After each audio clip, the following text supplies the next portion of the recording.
क्योंकि मेरे लिए रास्तबाजी का वो ताज रखा हुआ है जो आदिल मुंसिफ यानी खुदावंद मुझे उस दिन देगा। हाँ, याद रखे ना, फकत वो बादशाह बनकर खुद बैठता है, बल्कि वो जो उस पर ईमान लाते हैं और जो उसके साथ रास्ते से चलते हैं उनको भी वो रास्तबाजी का ताज पहनाएगा, क्योंकि वो बादशाहों का बादशाह है। आप बादशाह होंगे और वो बादशाहों का बादशाह होगा। और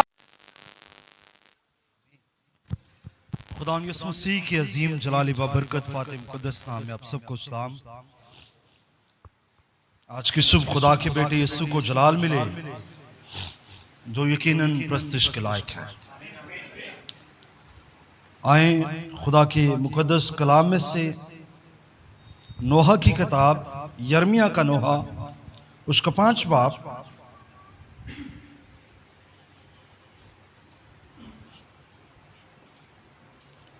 और उसकी 16 आयत को हम पढ़ेंगे। 16वीं आयत को हम पढ़ेंगे खुदा के मुक़द्दस कलाम में से।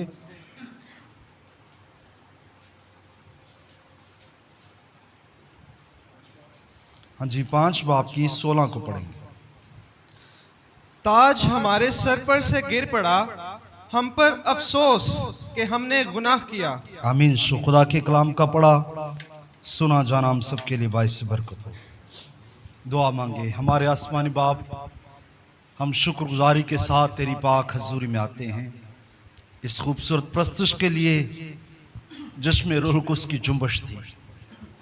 और फिर अब ऐ खुदा, जब हम तेरे कलाम के पास आए हैं कि तू हमसे बात करे, तो फजल दे कि आज का कलाम जो पढ़ा सुना गया है हम सब के दिलों के अंदर गहरे तौर पर उतरे और खुदावंद आज का मजमून हमारी रूह में उतर जाए, ताकि आज हम तेरे कलाम से अपने मुकाम और अपनी जगह को समझकर खुदावंद अपने ताज को अपने हाथ से ना जाने दें। बस यीशु के नाम से आमीन। तशरीफ रखें।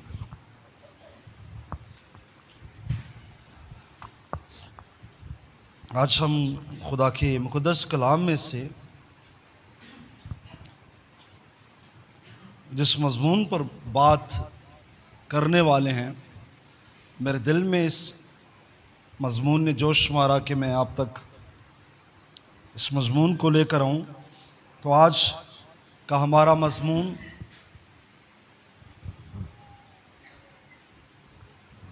कि अपने ताज को थामे रख, अपने ताज को थामे रख। और आज हम देखेंगे खुदा के मुक़द्दस कलाम में से कि हम अपने ताज को किस तरह थामे रख सकते हैं। और आज हम गौर करेंगे कि यर्मिया ने ये नोहा की किताब में क्यों कहा कि ताज हमारे सर पर से गिर पड़ा और हम पर अफसोस कि हमने गुनाह किया। बेशक बाइबल मुक़द्दस को पढ़ें तो हमें मिलता है कौम बनी इस्राएल के तलक से कि ये खुदा की चुनिंदा कौम है। और इस चुनिंदा कौम के अंदर कितने कबीले हैं? 12 कबीले। और अगरचे इसमें 12 कबीले हैं, लेकिन इन 12 कबीलों में से 2 कबीले ऐसे जिनके सपुर्द खास काम।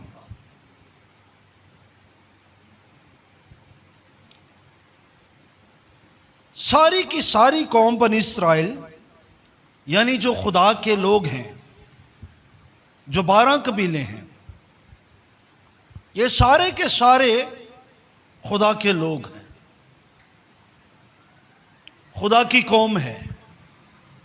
और हमने गुज़रे दिनों में भी इस पर बात की कि जब ये मिस्र की गुलामी के अंदर थे तो ब्रदर ब्रानम कहते हैं कि ये एक कौम, ये खुदा के लोग थे, लेकिन जब मिस्र की गुलामी से बुलाए गए तो ये कलीसिया बन गई, कलीसिया का मतलब चुने गए लोग या बुलाए गए लोग। अब इन बुलाए गए लोगों में से, यानी इन 12 कबीलों में से 2 कबीले ऐसे जिनके सुपुर्द खास काम है, जिनके सुपुर्द खास खिदमात। और वो खिदमात कौन सी? यहूदा के कबीला के सुपुर्द के वो बादशाहत करें। यहूदा के कबीले को कौन सी बरकत मिली? बादशाहत की। किसने दी? याकूब ने। और लावी के कबीले के पास कहानत आ गई। लावी के कबीले के पास इस तरह ये 2 कबीले बड़े नुमाया बनी इस्राएल के दरमियान, एक के पास कहानत की खिदमत, दूसरे के पास बादशाह। गो यहूदा से हटकर भी इस्राएल के अंदर बादशाहत करने वाले मुख्तलिफ खानदान नजर आ रहे हैं, लेकिन जिसे नस्ल दर नस्ल बरकत मिली वो यहूदा का ही खानदान था। दूसरे कबीले जो आपको नजर आ रहे हैं, मैं पहले भी बात कर चुका, वो कबीले 10 कबीले जिन्हें इस्राएली सल्तनत कहा जाता या इफ्राइमी सल्तनत कहा जाता, उसमें 8 खानदान जिन्होंने बादशाही की। 8 खानदान में से गालबन 19 बादशाह।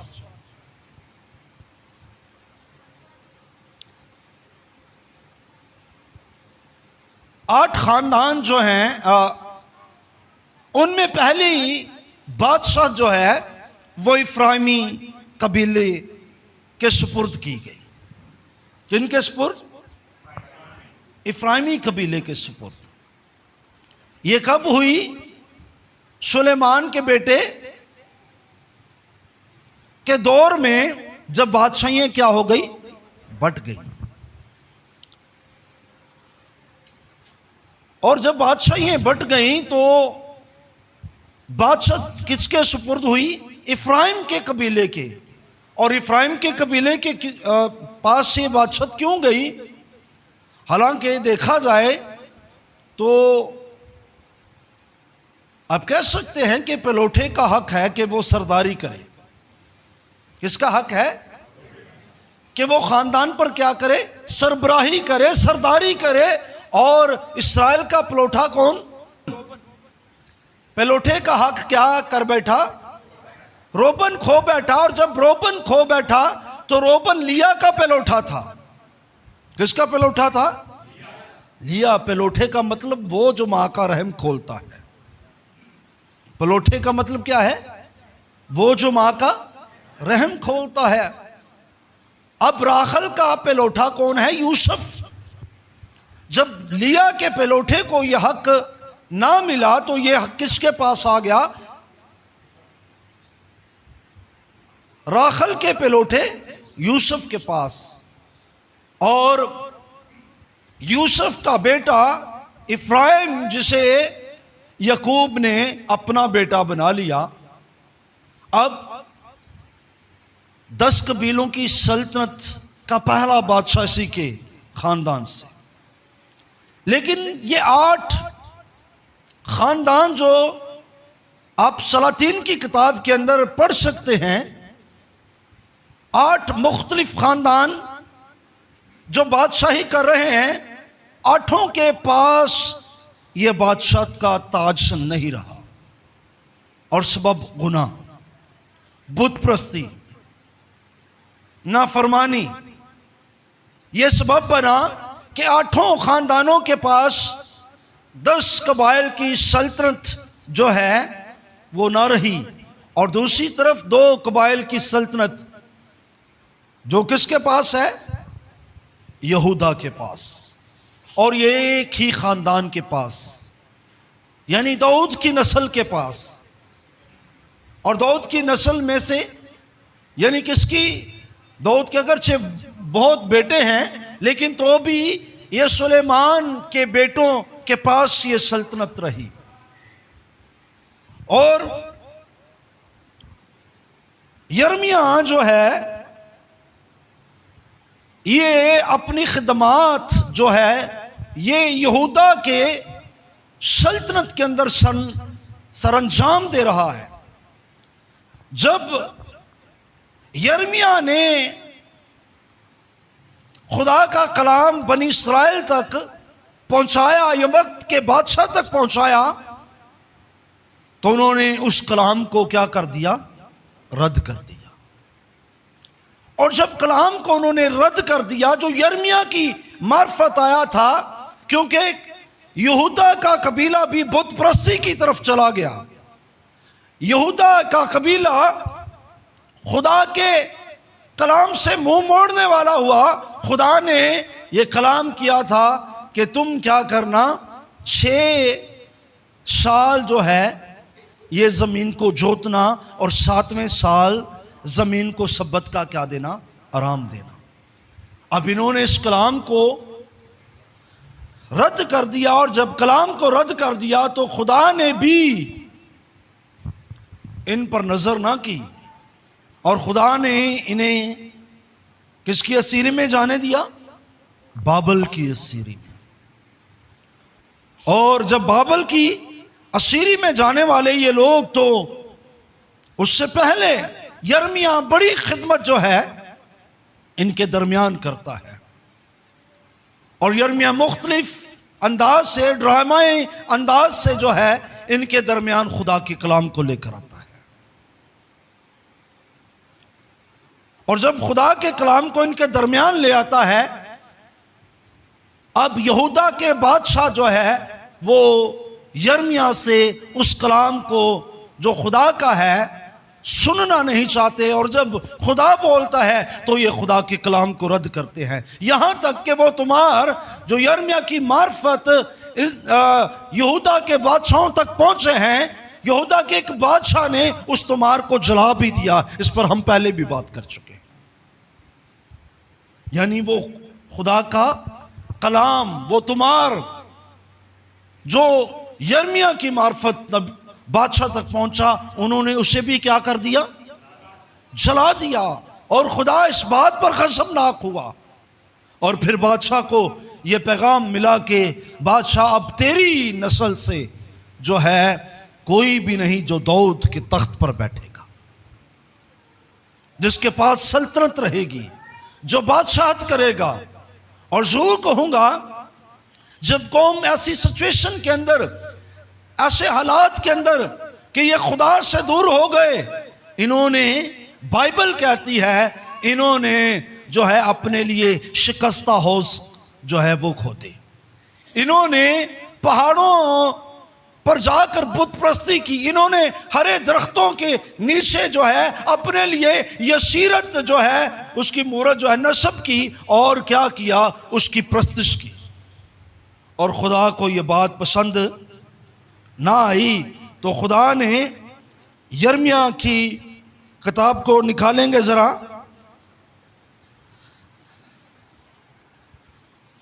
इसके 13 बाब को देखेंगे।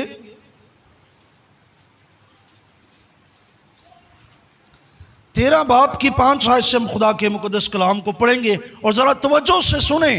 अब खुदा का कलाम यिर्मयाह की मार्फत जो आया वो क्या है?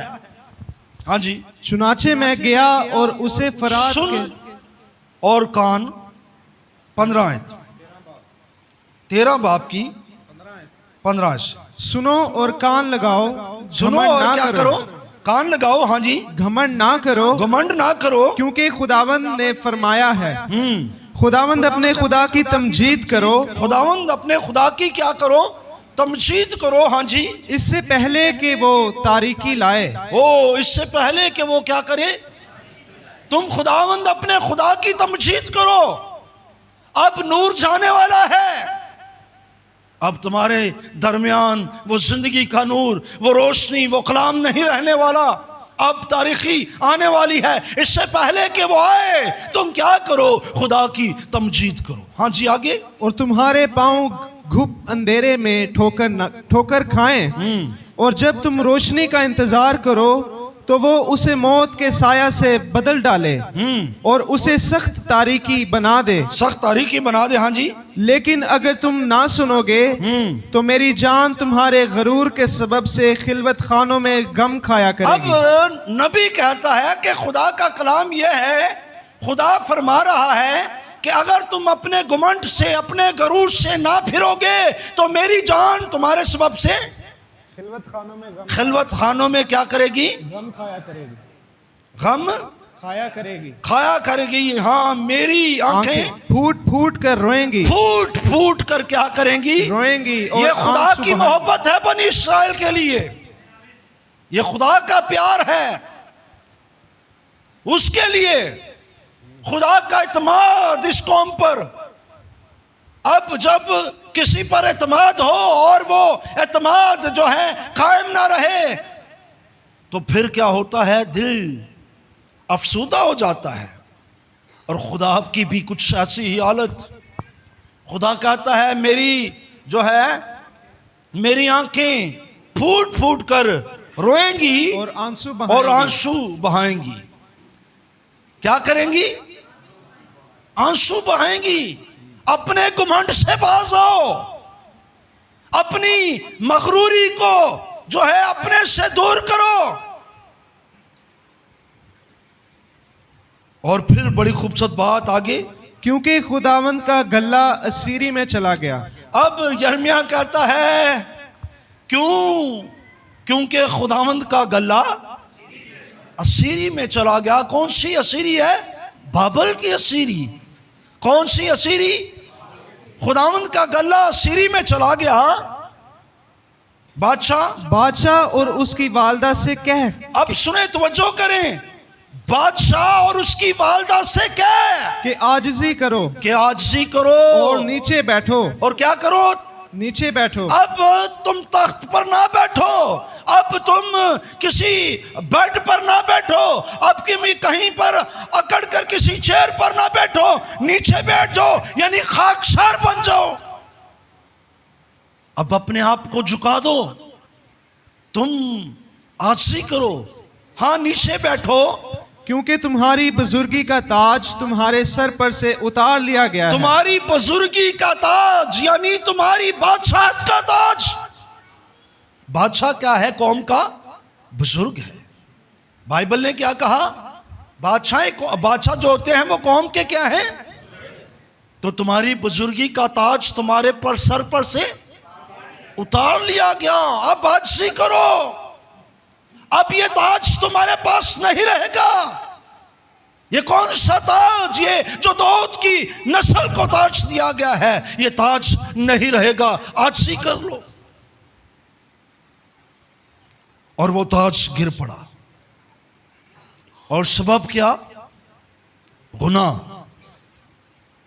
और जब ये ताज जाता रहा, यानी ताज जाने से मुराद कौम बनी इस्राएल से, यहूदा के कबीला से उसकी बादशाहत छीन ली गई। बाबली आकर इन्हें क्या बनाकर ले गए? अब कौम बनी इस्राएल बाबल की असीरी के अंदर चले गए। और जब बाबल की असीरी के अंदर चले गए तो फिर इस्राएल में यानी यहूदा के इस बादशाहत के अंदर कोई यहूदियों का बादशाह नहीं आया, अगरचे कौम 70 साल बाद असीरी से वापस आ गई। लेकिन 70 साल के बाद जब कौम असीरी से वापस आ गई तो फिर गैर कौमों ने इस पर क्या की? बादशाहत की, हुकूमत की। और यीशु मसीह के दौर में भी गैर कौम का ही बादशाह इस पर था। यानी किसका बादशाह था? ईसाऊ की नस्ल का बादशाह था। गैर कौम के बादशाह इस पर क्या करने लगे? सल्तनत करने लगे, हुकूमत करने लगे।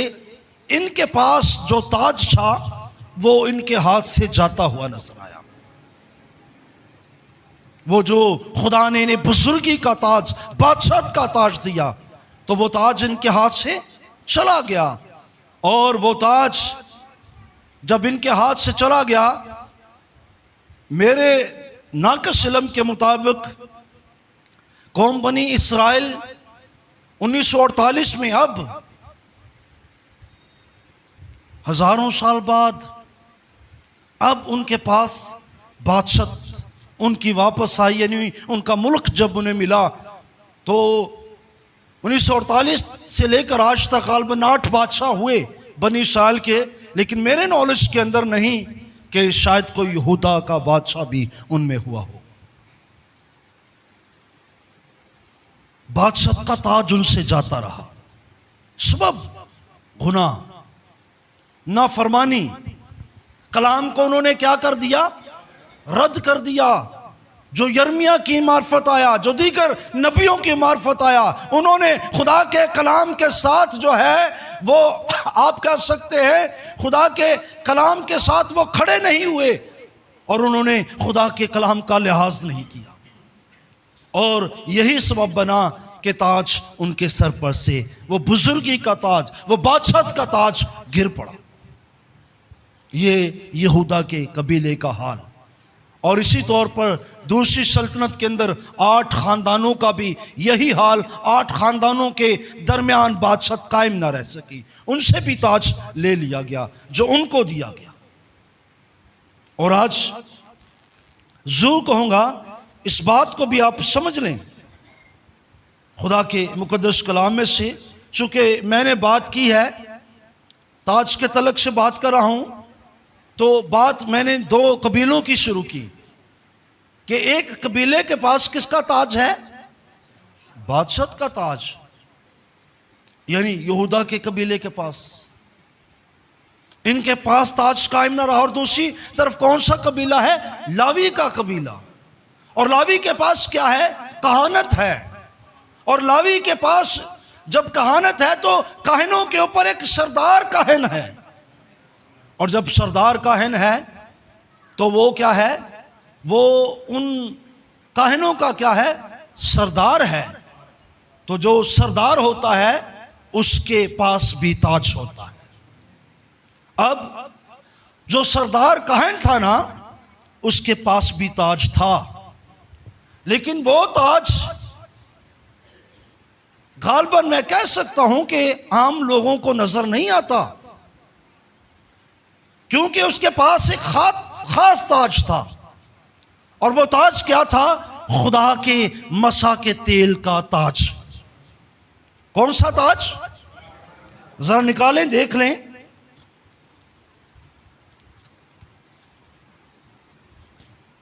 अहबार की किताब निकालें मेरे साथ।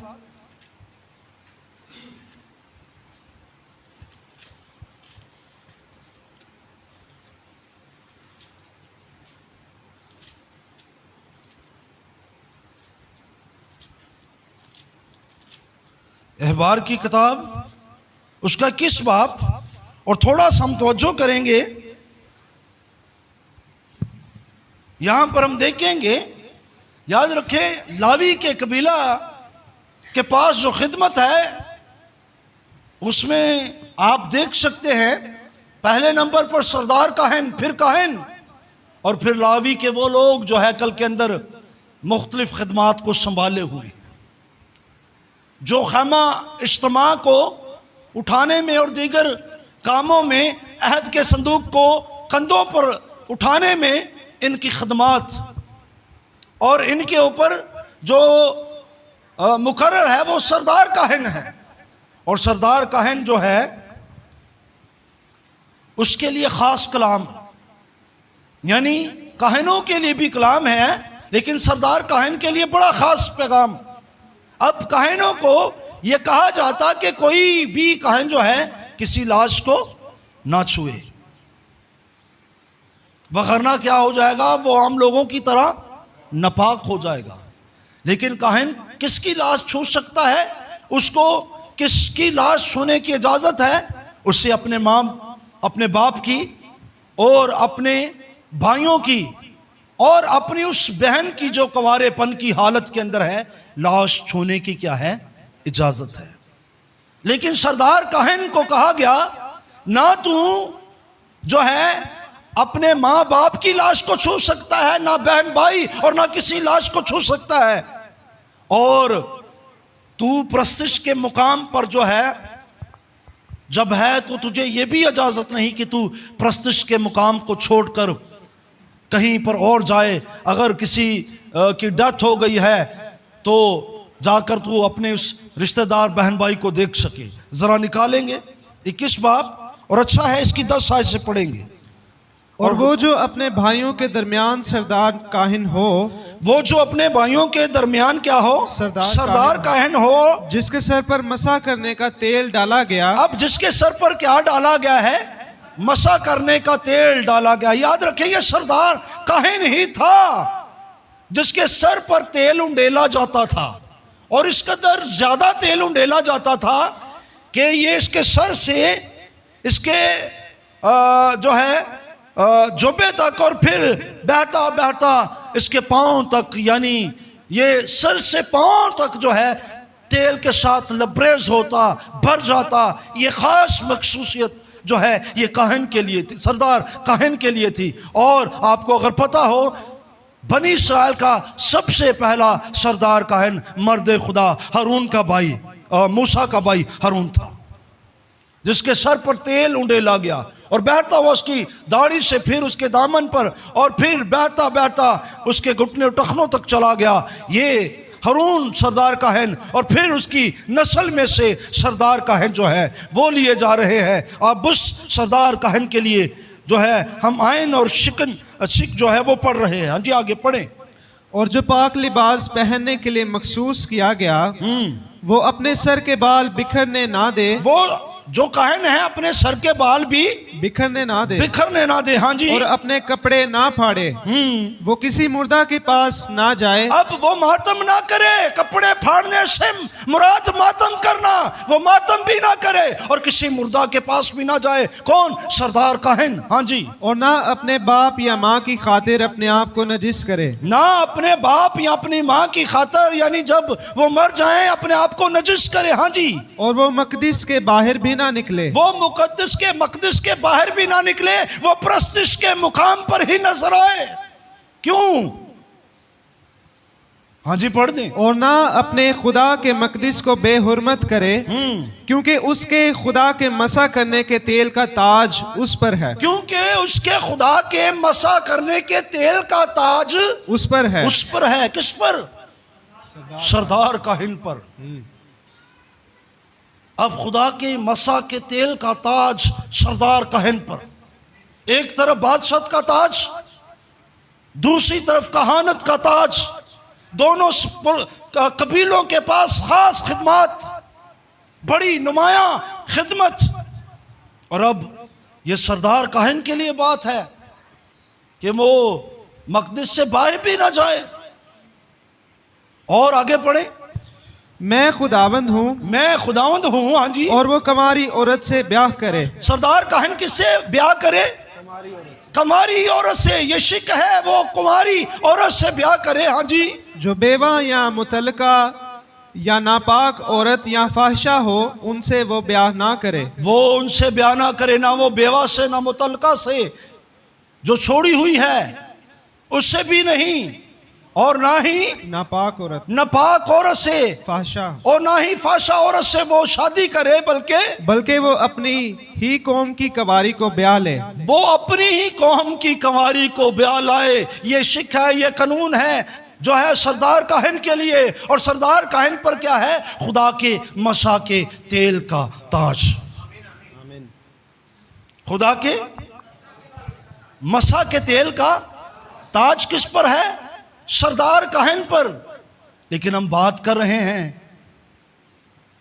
ताज हमारे सर पर से गिर पड़ा और हम पर अफसोस कि हमने गुनाह किया। अब इस कबीले के पास भी खास खिदमत। अब जितने भी सरदार काहिन हारून की नस्ल से आ रहे हैं, उन सब के सर पर किसका ताज है? मसा के तेल का ताज। और आप कह सकते हैं ये मुसलसल नस्ल दर नस्ल बरकत लावी के कबीला के एक शख्स हारून के खानदान के पास, उसके बेटों के पास कहानत की खिदमत, सरदार काहिन उनमें से, और उनके सर पर, सरदार काहिन के सर पर मसा के तेल का ताज। लेकिन एक वक्त आया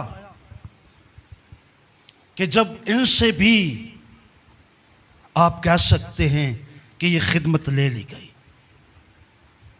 कब? जरूर कहूंगा यर्मिया के दौर में वो कलाम जो लिखा हुआ था उसे जलाया।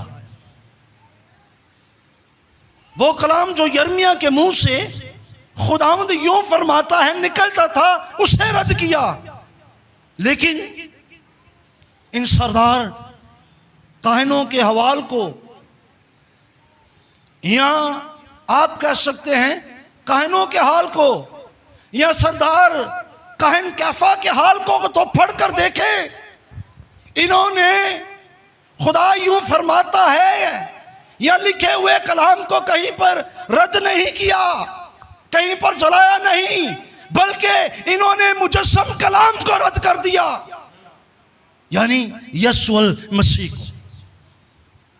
और जब यीशु मसीह को रद्द कर दिया, उस पर फतवा लगाए गए। सबसे पहले आपको पता है ना, जब यीशु मसीह पकड़वाया गया तो किन्होंने इसे पकड़वाने की साजिश की? भाई इन्हीं काहिनों ने, इन्हीं काहिनों ने और सरदार काहिन इनके साथ मिलकर, और रात को अदालतें खुल गईं। सबसे पहले यीशु मसीह को सरदार काहिन के पास ही पेश किया गया कि शरीयत के मुताबिक जो है इसका फैसला करे। और उन्होंने क्या किया? जिंदगी के कलाम को रद्द कर दिया। और फिर आपको पता है खुदा ने इनको रद्द कर दिया। और फिर जब ये रद्द हुए तो फिर इनके ऊपर जो मसा के तेल का ताज था वो ना रह सका। और सन 70 के अंदर यरूशलेम तबाह हो गया, बर्बाद हो गया। और उस वक्त से आज तक बनी इस्राएल के दरमियान कोई सरदार काहिन नहीं, क्योंकि सरदार काहिन का तल्लुक किससे? हैकल से। सरदार काहिन की खिदमत पाक तरीन मुकाम के अंदर खास कुर्बानी है वो चढ़ाता, खास कुर्बानी उसके हाथों से चढ़ाई जाती।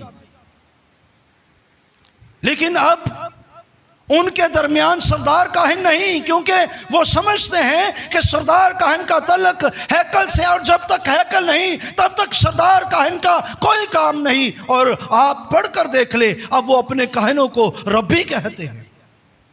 उनके दरमियान कहानत नहीं, क्योंकि लावी के कबीला के पास जो ताज था ना मसा के तेल का, वो कलाम को रद्द करने के सबब से गिर पड़ा। और आज मैं आपसे कहूंगा कि खुदा का शुक्र हो, वो तो यहूदियों का, इस्राएलियों का काहिन था, सरदार काहिन था, जो अपने मसा के तेल के ताज को संभाल ना सका।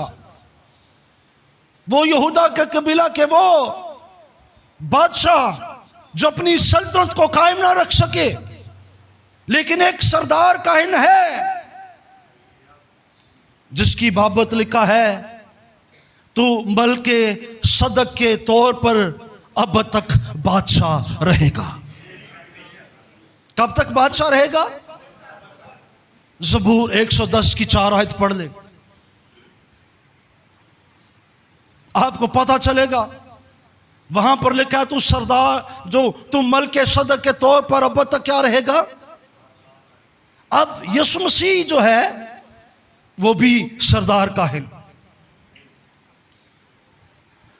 और जिस तरह आप कह सकते हैं सलातीन की किताब या सैमुएल की किताब या तवारीख की किताबों के अंदर बादशाहों का जिक्र है। इस तरह आप नए अहदनामा के इस सरदार काहिन को देखेंगे, और अगर देखना चाहते हैं, इसकी कहानत को देखना चाहते हैं, तो आप इब्रानियों के खत को पढ़ें, क्योंकि इब्रानियों के मुसन्निफ ने इसकी कहानत पर बड़ी बात की है। और इसकी कहानत कैसी? सरदार काहिन साल में एक बार जो है, जो लावी के कबीले से था, एक बार साल में एक बार ऐसे आप कह सकते हैं कुर्बानियों का खून लेकर पाक तरीन मुकाम में पर्दा के अंदर चला जाता, जो गुनाहों को डांपती ना कि मिटाती। जो गुनाहों को क्या करती? डांपती ना कि मिटाती। और वो भी कौन से? जानवर की कुर्बानी, जिसे पहले चेक किया जाता कि ये बेऐब है, बेदाग है कि नहीं। और क्यों जानवरों की कुर्बानियों से गुनाहों को डांपा जाता ना कि मिटाया जाता? वो इसलिए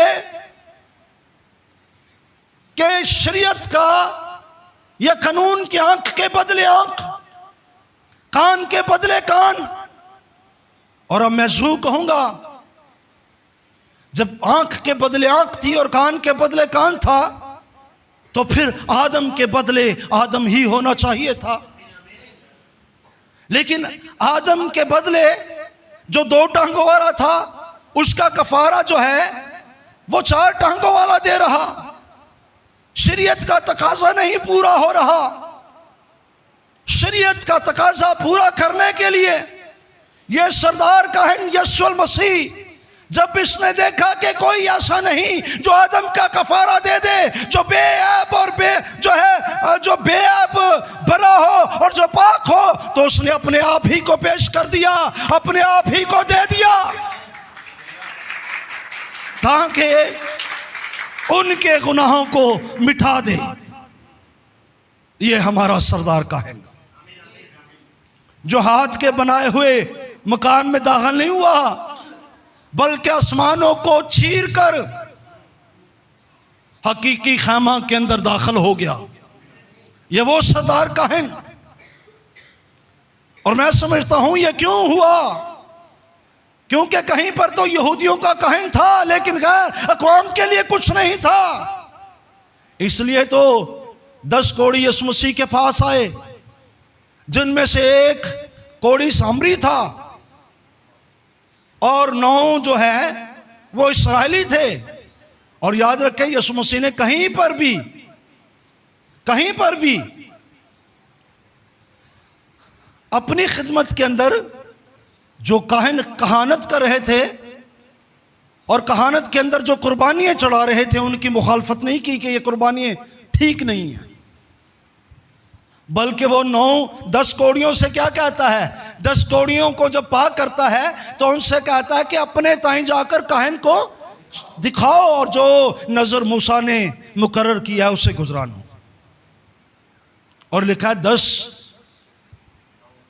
कोढ़ी जब गए तो उनमें से एक वापस आया। किसके पास? मसीह के पास। और 9 ना आए, क्योंकि ये सामरी था ना, गैर अक़वाम से था। तो गैर अक़वाम का सरदार काहिन तो यीशु मसीह ही था, तो उसको तो उसके पास ही आना था। अब हम देखते हैं कि यीशु मसीह जो सरदार काहिन है, वो इस खिदमत को क्या कर रहा है? संभालता है।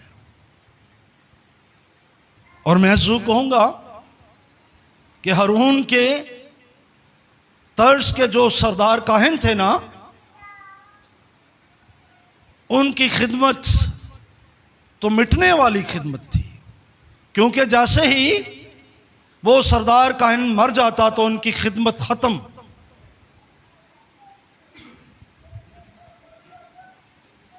और फिर कोई और सरदार काहिन उसकी जगह आ मुकर्रर। लेकिन ये सरदार काहिन इसका दावा जब ये चिरागदानों के अंदर फिर रहा है, जब इसकी सफेद दाढ़ी, सफेद बाल, आंखें शोला की मानिंद, पांव तक का जामा पहने हुए है, कमर पर कमरबंद, हाथ में आसा लिए हुए है, तब ये कहता है मैं मर गया था, अब जिंदा हूं और अब्दुल्लाबाद जिंदा रहूंगा। और मैं कहूंगा वो तो जैसे ही मरते थे उनकी खिदमत खत्म, लेकिन ये अब तक काहिन क्यों रहेगा? क्योंकि ये अब तक जिंदा है। मौत का इस पर इख्तियार नहीं, बल्कि मौत को इसने कुचला है, शिकस्त दी है। और मैं आज आपसे कहूंगा कि लावी का कबीला भी फेल हो गया, यहूदा का कबीला भी फेल हो गया। और आपको इस बात का इल्म है ना कि यहूदा का कबीला जो सुलेमान की नस्ल से था वो फेल हुआ था। यानी दाऊद की बेटे सुलेमान की नस्ल जो बादशाह कर रही थी, गालबन आप कलाम मुकद्दस को पढ़ें तो यकूनिया था जिसे कहा गया था कि अब तेरी नस्ल से कोई बादशाह ना होगा। तो मत्ती के नसबनामे में आप यकूनिया का नाम पढ़ सकते हैं। और अक्सर गैर मसीही ये कहते हैं कि भाई यीशु मसीह को आप कहते हो कि वो यहूदा के कबीले का बादशाह है, तो आप देखें कि यकूनिया को यिर्मयाह ने कहा था, यकूनिया को यिर्मयाह ने कहा था कि तेरी नस्ल से कोई बादशाह ना होगा। तो फिर यीशु किस तरह बादशाह की सीट पर बैठ सकता है जब खुदा का कलाम ये था? तो जरूर कहूंगा मुतालिया कर ले, मत्ती की अंजील के अंदर जो नसबनामा आप देखते हैं वो नसबनामा यूसुफ का नसबनामा है। लेकिन जो नसबनामा आप लूका की अंजील के अंदर देखते हैं वो नसबनामा मुकद्दस मरियम का नसबनामा है। और आप तवारीख की किताब को उठाकर देख लें तो दाऊद का एक और बेटा है जिसका नाम नातन है। और लूका की अंजील में जो नसबनामा शुरू हो रहा है वो आपको सुलेमान की नस्ल की तरफ नहीं लेकर जा रहा, वो नातन की नस्ल की तरफ लेकर जा रहा है। इसलिए यीशु मसीह नातन की नस्ल से होकर आया और ये वो बादशाह है जो नाकाम नहीं होता।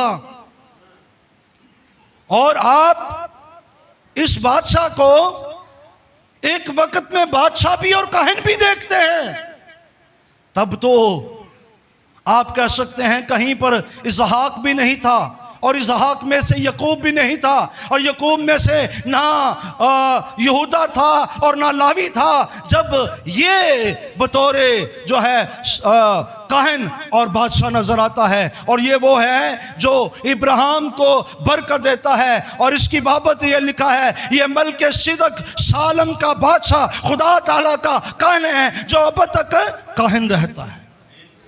ये वो है। और मैं जो कहूंगा कि अगर उनको देखें तो वो जो है अगर कायम नहीं रह सके अपनी खिदमत के अंदर, बादशाह की खिदमत के अंदर, फिर कहानत की खिदमत के अंदर, उनका ताज उनके गुनाह के सबब से गिर पड़ा। लेकिन याद रखें जो यीशु मसीह के खून से खरीदे गए हैं और उसके खून से धोए गए हैं, जिनका कफारा जो है यीशु मसीह ने दिया है और उनके गुनाहों को ना फकत डांपा बल्कि मिटा दिया है।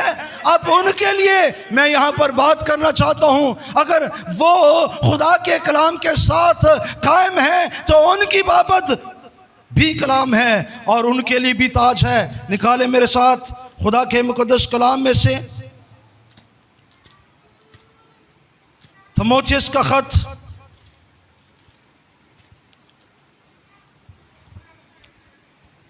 गालबन उसका 4 बाब है।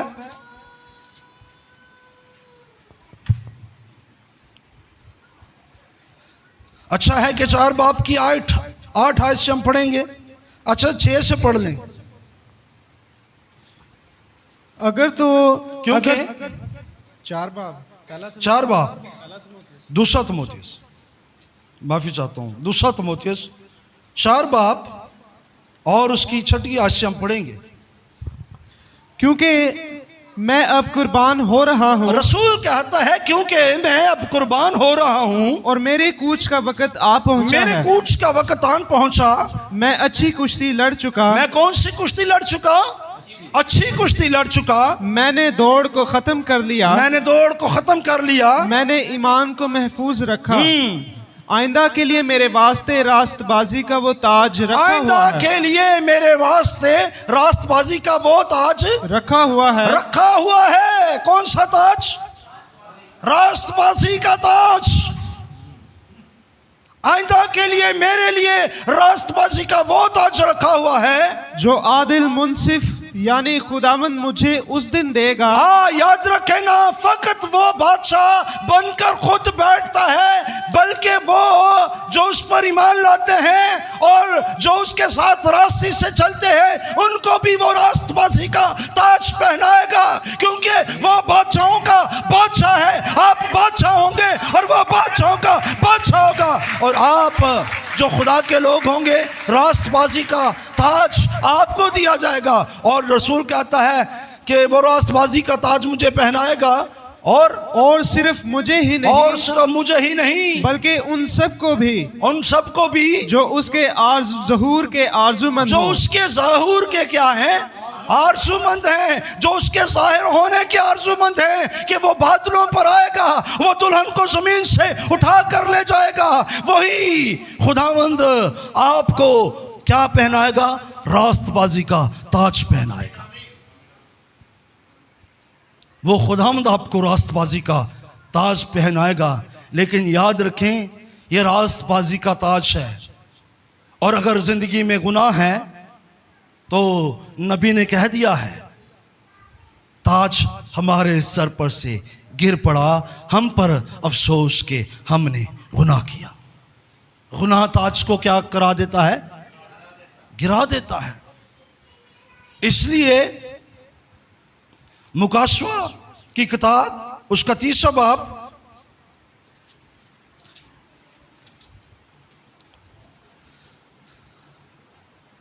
अच्छा 30वें बाब की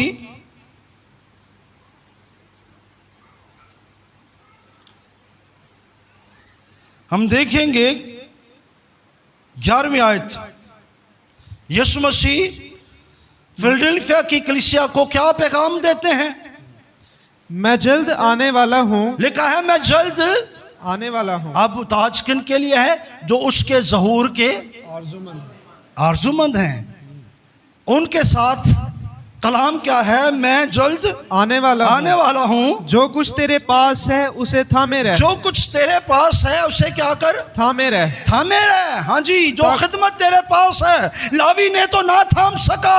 ओ फिर जो है सुलेमान की नस्ल जो है, जो दाऊद का बेटा है, वो ना थाम सका। लेकिन जो कुछ तेरे पास है उसे थामे रह, ताकि कोई तेरा ताज ना छीन ले। ताकि कोई तेरा ताज ना छीन ले। ताकि कोई तेरा ताज ना छीन ले। ताज कौन छीनेगा? एक है जो इस कोशिश में है, और वो शरीर है, वो इब्लीस है, जो आपके ताज के पीछे पड़ा हुआ है, जो आपका ताज आपके सर पर नहीं रहने देखना चाहता। इसलिए आज आपसे कहूंगा, अपने ताज की फिक्र करें। ताज किस वक्त गिरता है या ताज किस वक्त हाथ से चला जाता है? जब जिंदगी के अंदर गुनाह आता है। और सबसे बड़ा गुनाह क्या? उन्होंने कलाम को क्या कर दिया? रद्द कर दिया। बादशाहों ने तो लिखे हुए कलाम को जला दिया, लेकिन सरदार काहिनों ने तो मुजस्सम कलाम को, जिसमें अलूहियत की ममूरी थी, उस कलाम को जो हमारे दरमियान था, उस कलाम को रद्द कर दिया और उसको रोमियो के हवाले कर दिया कि उसे चीरें फाड़ें और उसे मौत के घाट उतारें। उन्होंने जिंदगी के कलाम को रद्द कर दिया। आज भी याद रखें, जो लोग खुदा के कलाम को रद्द कर देते हैं, वो अपनी जिंदगी से उस ताज को जो है वो खो बैठते हैं, जो आदल मुनसफ देने वाला है, जो रास्तबाजी का ताज है। और उसकी बाबत कहा गया है कि मैं जल्द आने वाला हूं, और मैं जब आऊंगा तो क्या करूंगा? तुझे क्या दूंगा? जिंदगी का ताज दूंगा।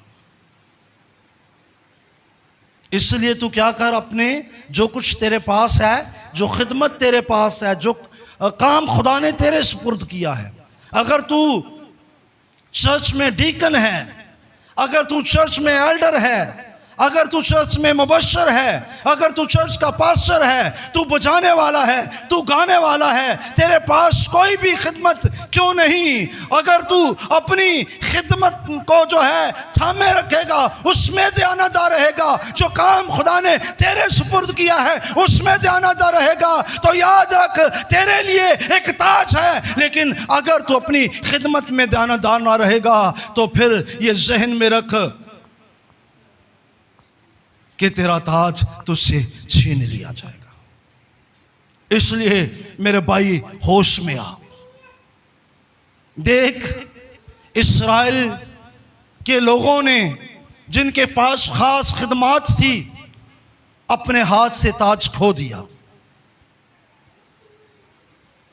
लेकिन तू होश में आ और अपने ताज के लिए फिक्रमंद हो जा, क्योंकि तेरा आदल मुनसफ, तेरा खुदा, जिसके ज़हूर का तू आरज़ूमंद है, वो तेरे लिए ताज लिए हुए है।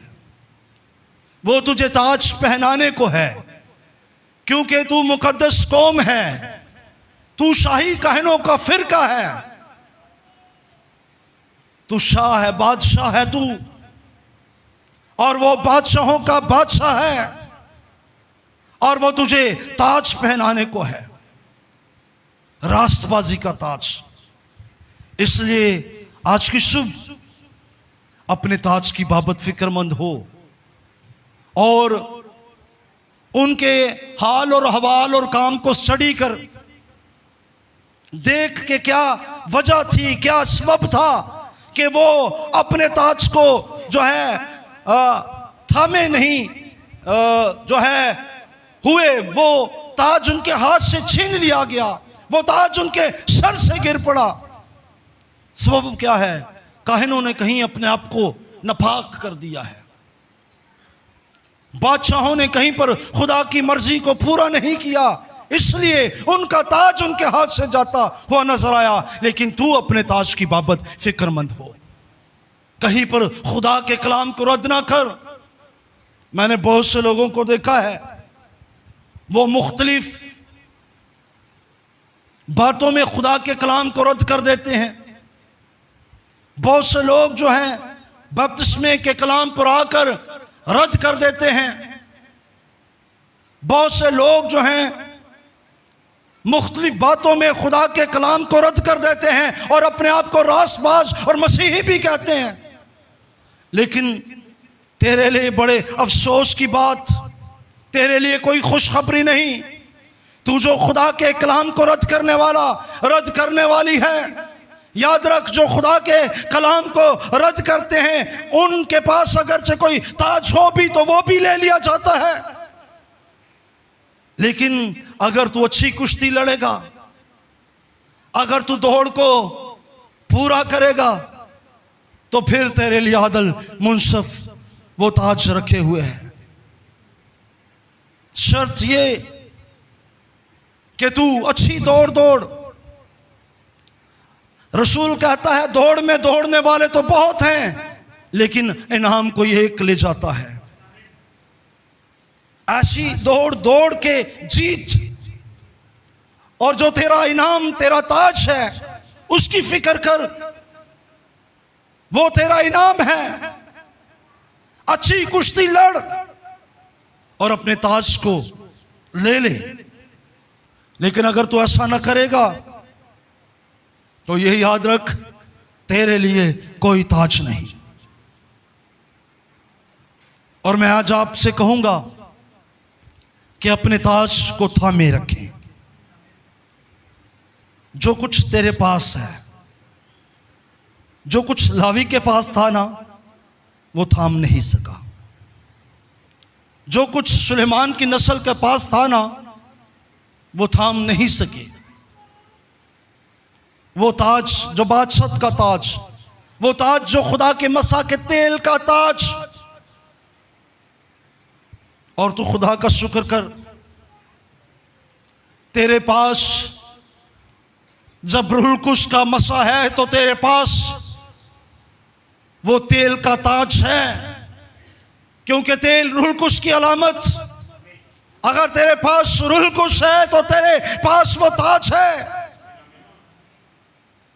काहिन का मतलब शिफायत करने वाला। अगर तू शिफायती है, तेरे पास ये खिदमत है, तू खुदा के लोगों के लिए शिफायत करने वाला है, तो समझ ले के तेरे पास वो ताज है। और फिर रास्तबाजी का ताज भी खुदा तुझे देगा। इसलिए कलाम मुकद्दस में पालूस रसूल ने कहा कि खुदा के रूह को, खुदा के पाक रूह को रंजीदा, जिसके वसीला से तुम पर मखलसी के दिन के लिए मोहर है, उसको रंजीदा ना करें। वो मसा के तेल का ताज जो आपके लिए है, आपके सर पर है, उसे रंजीदा ना करें।